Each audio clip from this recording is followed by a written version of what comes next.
Hey, Pulse Pals and Dana and Charles, who are here with me right now. Charles is over here giggling because it's just, we're in a good mood because guess what? It's football season. I know. You guys are Ravens fans, I'm assuming, Ravens all the way. For the premise of this conversation, I am. Oh my You God. better be a Ravens fan. We might have to disown you. Yeah. Are you not? I'm just not a football person. Oh, he's a hockey guy. That's right. But I have to say, I love mascots, though, no matter the sport, like the Phillies fanatic. And do you know who the mascot is for the Ravens? I know this much, at least about the Ravens. Well, of course, Poe. We all know that. Yes. Well, did you know there's 2 other mascots actually brought out of retirement this year? Oh, fill us in. Edgar and Allan. Oh, dun, dun, dun. Wow. Edgar Wonder who Allan they're named after. Poe? But why is that so significant? Why are we talking about the Ravens today? Well, we're talking about the Ravens today because the team, the Ravens, was actually named after a famous poem written by Edgar Allan Poe. I think you all know which one I'm talking about, The Raven. Mm-hmm. And And it's pretty significant because Edgar Allan Poe actually lived here in Baltimore and died here in Baltimore and is now buried right here on UMB's campus at Westminster Hall, which is what we're actually talking about today. sounds like a fun conversation. Spooky conversation, sounds like. Yeah, totally appropriate. It is spooky season, and we are talking about spooky Edgar Allan Poe and his gravesite, which is here at Westminster Hall. So let's get to talking about the history and what the connection is here to UMB. You're listening to the heartbeat of the University of Maryland, Baltimore, the UMB Pulse.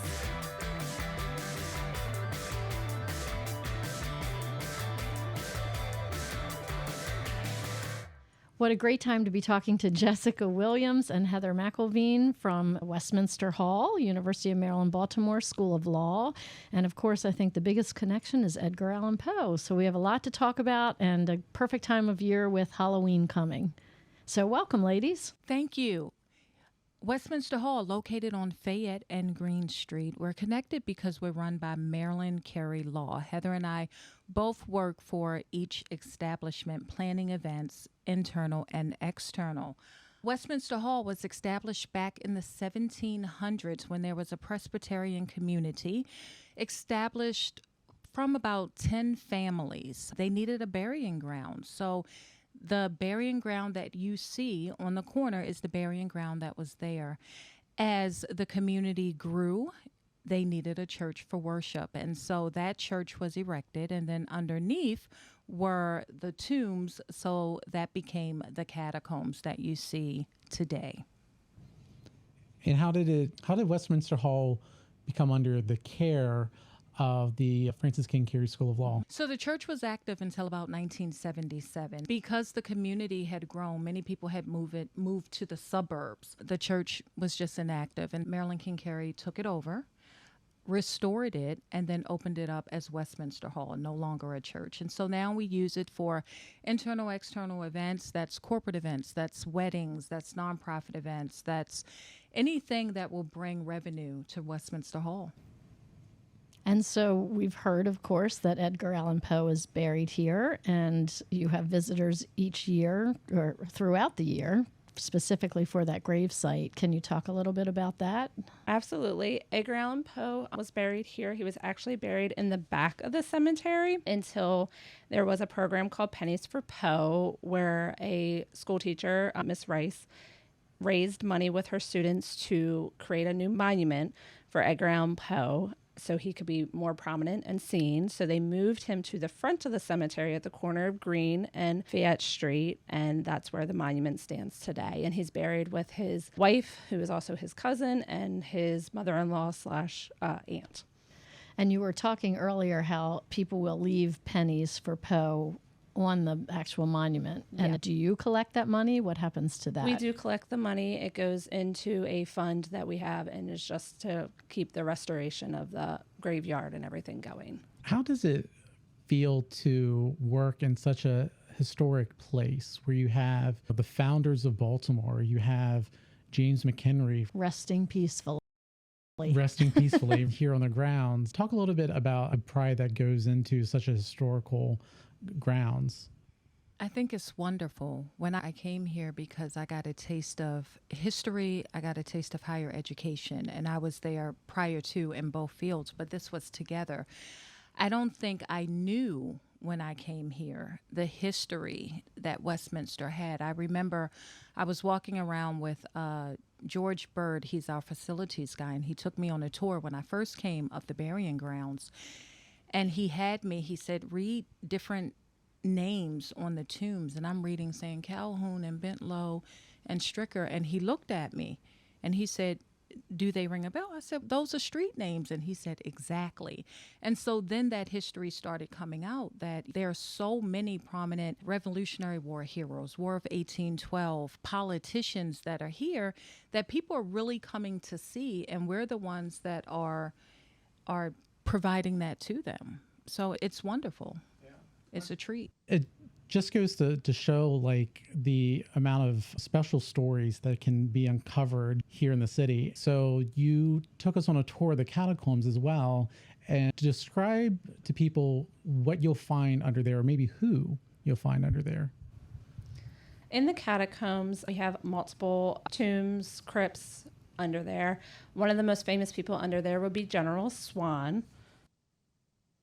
So General Swan is buried there with his wife, and to the left of General Swan, you'll go through a door and you get to look down what we call William's Crypt. And William's Crypt allows you to see into one of the crypts, and you can see how far down it actually goes. You can see the remnants of a casket, because there was an underground river that actually destroyed the caskets, but it allows you to see how the tombs were created.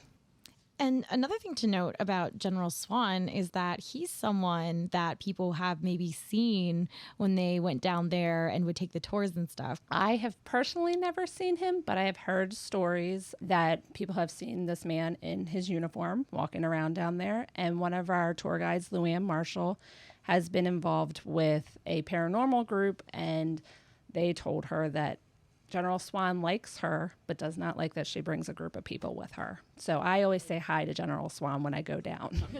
So any tour groups that come need to be very nice to General Swan. And absolutely. Say hello. Be very nice to your tour guide as well. And we mentioned catacombs too. I think maybe for some people what comes to mind are maybe like the ones in Europe and France where you see like skulls everywhere, but it's not like that at all. What actually do people see as they walk the grounds?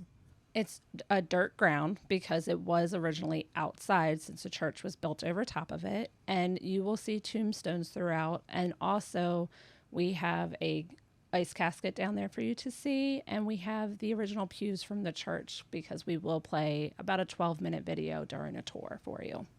So ice casket, what in the world is an ice casket? An ice casket is what they use when we didn't have embalming. So they would put ice around the outside of a metal frame that's inside the casket to keep the body preserved from the time of death until burial. It was popular from the 1820s to the 1840s.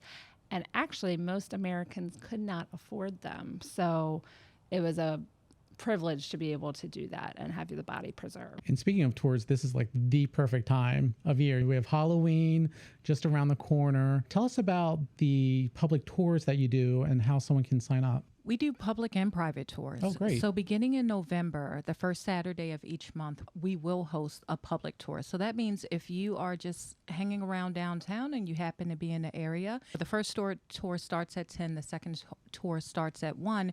You're welcome to come with the tour guide and tour through the catacombs and tour the burying ground. You will not tour Westminster Hall, unfortunately, but you're going to get that history. You're going to see the ice casket that Heather mentioned. It is $5 because that money, again, goes back to the restoration of the burying ground. Or you have the option of a private tour.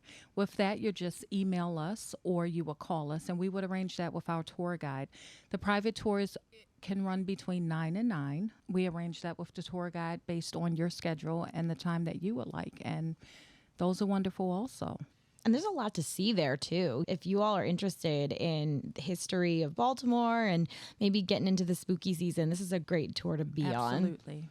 If someone wanted to do, for instance, a Halloween tour, since you don't start till November, how much notice do you have to give in advance if you want a private tour on one of those special days? We would usually say about 2 weeks, Okay. and that's because we have to notify our tour guide. But we do have and we host a Halloween tour. Oh, so great. We have been doing this for many years. It's actually on Halloween, October 31st. It's from 6 to 9.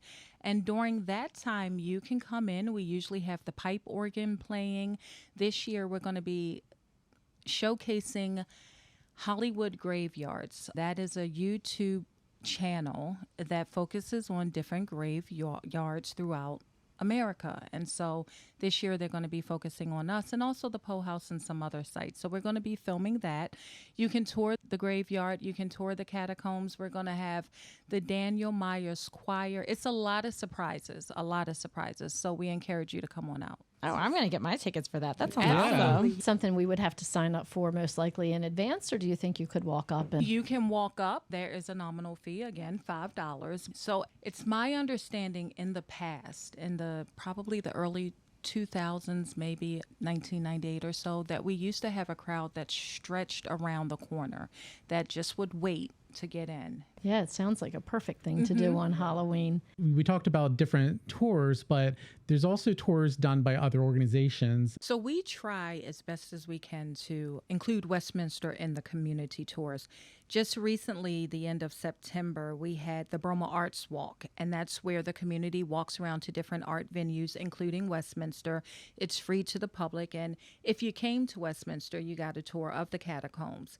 Do you know of any of those organizational tours that are coming up, or if the Arts Walk is going to be rotating? So the Arts Walk is every year. They usually do it 2 times a year during the summer, during the fall. I would say definitely check out our website, because whenever we participate in something, it's going to be on our website. Good to know. So what about activities that you do in tandem with internal departments or organizations? The Arts Council, I know, does something. You do some lunch series. So the Arts Council does host a tour. It's not scheduled currently, but I would say look out, because if you look in the Elm, that would be listed, and you can just sign up, register, and you get a tour of the catacombs and of Westminster Hall. In spring of 2023, we hope to bring back our Lunch Under the Pipe series. That's an opportunity for you to bring your lunch, to come sit in Westminster Hall and hear not necessarily the pipe organ, but it may be a school choir, it may be a jazz band, it could be anything. It's a surprise. So we're right now planning that. Yeah, so just everybody keep an eye out in the Elm for events like this that you can attend. And if you're not familiar with the Elm because you don't go to UMB, that's our internal newsletter for the university. So just visit Elm, like the tree, elm.umaryland.edu. And another spooky date on the calendar is Friday the 13th, but not necessarily for a graveyard tour. Tell us about why people book a certain event on Friday the 13th. We actually have a lot of weddings that like to be on Friday the 13th because of our venue. Since they want a spooky type wedding, we booked October 13th, 2023 back in 2021, sight unseen. Somebody is a good planner. And our very own Jenna has been to a wedding here. I have. Yeah, it was a lot of fun. And Heather said that she actually remembers my friends who got married here. And I gotta say, like, the Westminster Hall venue is absolutely beautiful for a wedding. The stained glass just like sets this whole like look and feel to everything. And they have this giant pipe organ that takes up the entire back wall and just fills the entire hall with this awesome music. And my friends who got married on Halloween weekend. So it was right up their alley. And then cocktail hour was down in the catacombs. It was a lot of fun, but it's not just a wedding for people who love spooky season and ghosts and graveyards. It's also a really beautiful venue. It is beautiful. And historic. And that pipe organ is really amazing, the way that it just fills the room. And being on staff at UMB, we've had the pleasure of being involved with events that have been in there. We just recently had the swearing in of our police chief about a week or so ago. And it's a beautiful room. You just get into such a, I guess, is it Gothic revival architecture? It puts you in that mood of times past. Yes. And since we're talking about specifically that space and the architecture, the stained glass is actually the original stained glass in the building. Is that correct? That is correct, except for, I think, a couple panes, because we did have a fire at one point, but they restored it to look like the original that was there. And then, so you were also struck by lightning at one point. We were. I'm not sure of the date of that, but we were struck by lightning. And in the front of Westminster Hall, we have 2 pictures, and you can see on one side what it looked like before we were struck by lightning and what it looked like after. And we lost some of the gorgeous architecture at the top of the building. Yeah, definitely a big difference. Those spires made it much more regal. Yeah, definitely more regal. But you have done some upkeep because obviously it's a very old building. We've seen some of the renovation photos. When was this renovated? And then talk a little bit about some of the exterior work that was done recently. So it was renovated in 1977 when the law school took it over. Throughout the years, we like to say it's the Gothic revival along with the modern day conveniences. So it's been a lot of restoration throughout the years. One recent restoration was the Gottfried Gate. We received that grant from Maryland Historic Trust probably about 3 years ago. If you're driving past Green Street and you look on the left-hand side, you will see the pillars have been restored. You'll see the gate has been restored. The gate, that was built back in the 1700s. It lasted obviously really long, but it was the wear and the tear of the weather that just kept on hitting it. So again, the gate was restored, the pillars were restored. We also received another grant from the state, and that is to restore all of our plaques throughout the cemetery. If you look at some of the plaques, some of them are in great condition, others not so great. So we're looking at the signage that was created back in 1970-ish, and then we're gonna probably rewrite some of the signs, not many, but update some of them and get those restored and put back up. You mentioned that one involves, you said the Virginia Poe? Yes. Okay. Yes, that was in partnership with the Poe House. We wrote a grant. We honored Virginia Poe, her bicentennial this year. We had several lectures here at Westminster. We had some virtual events, but that grant for Westminster went towards the signage. We were wondering this earlier, if the Poe toaster comes out still. The Poe toaster does not come out anymore. He ended his reign a little while ago. Supposedly his son took care of it for a little bit, but didn't want to continue and just disappeared. So the Maryland Historical Society actually held a contest to get a new Poe toaster. So we do have a new Poe toaster, but he plays the violin now instead of doing the actual cognac and rose at the monument, which actually was at his back grave, not the front grave that everybody thinks. So Heather and Jessica, I can't help but ask, do you know who this person is? No, or is it a well-kept secret? Kept secret. That's good. Keep some of the mystery in the air. How about our listeners, if somebody would be interested in booking the space? How would they go about that? How do they get in touch with you? So Westminster is available for private and corporate events. You can go to our website, www.westminsterhall.org, or you can give us a call directly. We work with a variety of caterers. We like to say that the venue is great for any events, from weddings to corporate events to lectures, because we host them all, because we're here at the university. We'll tour you around if you need a tour. We'll sit with you. We'll help you plan it. We're here for everything. And do you have preferred caterers? Are people allowed to bring in an outside caterer? We do have preferred caterers. However, if you have a caterer of choice, we would meet that caterer, walk them around, give them our expectations, and then we would go from there. Okay, sounds good. What is each of your favorite part about working with Westminster Hall? This is such a cool place to work for, I feel like. I find it really interesting when I have families doing genealogy and coming back to see where people have been buried. I actually had one woman show me the will and what someone gifted based off of their past and everything. So that was really neat. I have it saved in a book and everything. That's so interesting. So families still come back here to see relatives and distant relations that may have been buried here at some point. Absolutely. Very cool. I love it when I can make somebody's day. A lot of times it's just by coincidence that I may be outside, someone's touring the ground, and they want to come inside. And usually Westminster is not open to the public during regular business hours. It's only open during private events. So when somebody is here touring and I'm outside and they say, can I come inside? And I'm able to bring them inside. And it's the awe factor of when they walk in and they see the stained glass windows, they see the pipe organ, and it's the venue that's been on the corner for years, but nobody has seen inside. And so when you can just see the sparkle in their eyes, it's wonderful. That's terrific. Thanks, ladies, for sharing all of your history and knowledge with us. Thank you for our own private little tour. That was super special. This was a lot of fun, and hopefully a lot of people will listen and will want to come and take a look. Thank you. Thank you.